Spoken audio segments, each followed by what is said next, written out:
Hello techies, welcome to your favorite YouTube channel My Project Ideas.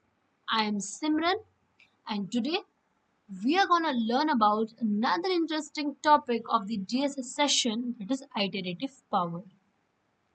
So iterative power has this term called iterative, and from iterative what do you grasp? Iteration. What's iteration? A loop running a statement multiple number of times. I already said you before that there are two ways to do a single task repetitively, that is iteration and recursion.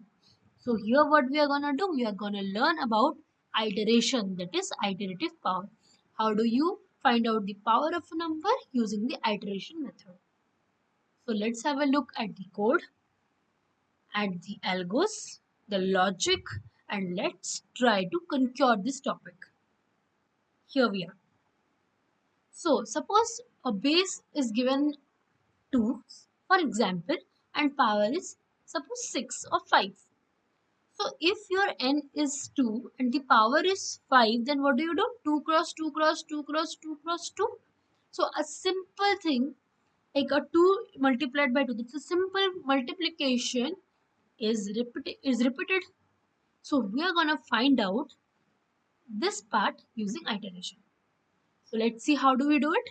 Given an integer x and a positive number y, we have to write a function that computes x to the power y under the following condition. There are certain conditions, guys. Time complexity should be big O of log y and the space complexity should be big O of 1. So these are the criteria that you should keep in mind.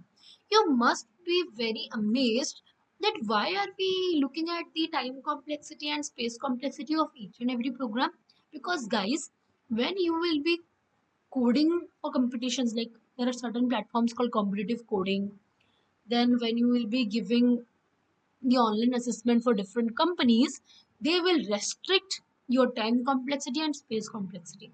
So you cannot write a lengthy code.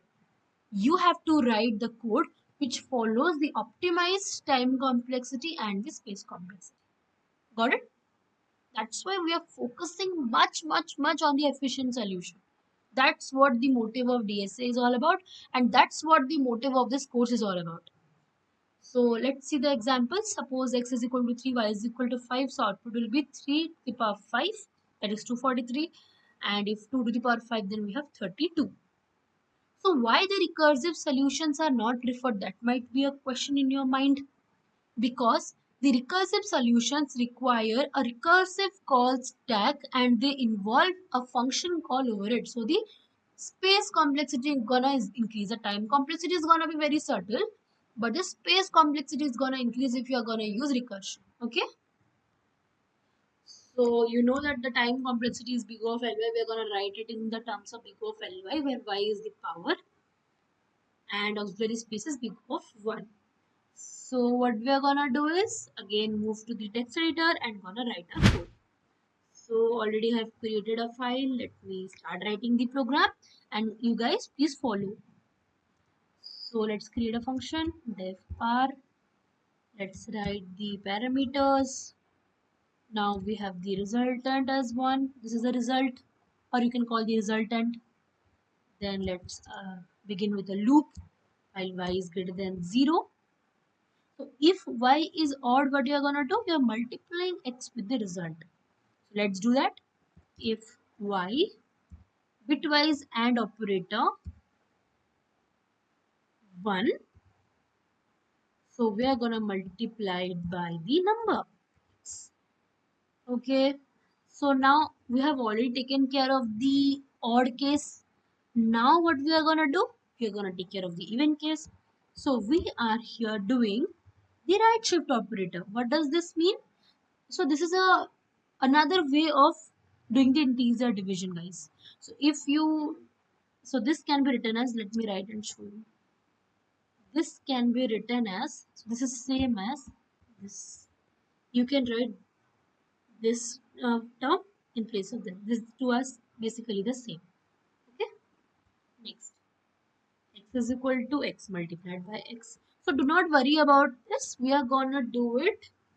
The bitwise operators, the bitwise and this right shift operators, we are going to cover in our next chapter that was bitwise functions and bitwise operators. So don't worry. We're going to learn about all this. Then let's return the result. Okay.